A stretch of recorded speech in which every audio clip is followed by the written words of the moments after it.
तस्लीम जोर news city reporter ओज शरीफ। एसएचओ थाना धूड़कोट का एक और अहसन इक़दाम, थाने में मस्जिद की तामीर शुरू करा दी। अहले इलाका का खराज तहसीन। अमूमन तमाम सरकारी दफातर के अला अफसरान की रिवायात रही है कि सरकारी फंड्स के साथ साथ मुकामी लोगों से अपने दफातर की तज़ीन और आराइश कराते हैं, लेकिन थाना धूड़कोट के एसएचओ ने सरकारी फंड की बजाय अपनी जेब और मुखिर हजरात के ताउन से थाना धूड़कोट के अमारत में पुलिस अमला और अपने मसाइल के हल के लिए आने वाले साइलिन की नमाज की अदायगी के लिए मस्जिद की तामीर शुरू कराकर एक मिसाल कायम कर दी है। एसएचओ धूड़कोट ने मस्जिद की तामीर का काम शुरू करा दिया है। याद रहे कि थाना धूड़कोट की ये नई तामीर शुदा इमारत है, जिसमें नामालूम वजूहात की बिना पर मस्जिद तामीर नहीं की गई थी, जिससे पुलिस स्टाफ और थाने में आए साइलिन को नमाज की अदायगी के लिए थाना से दूर मुख्तलिफ मसाजिद में जाना पड़ता था।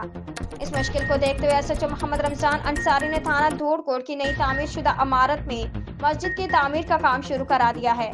इस मौके पर सदर प्रेस क्लब हतेजी नसीर अहमद सेठार और आज़ाद मीडिया ग्रुप के डिप्टी जनरल सेक्रेटरी मलिक एडी लांग और दीगर भी मौजूद थे। अहले इलाका ने इस एहसन इक़दाम को खूब सराहते हुए खराज तहसीन पेश किया है।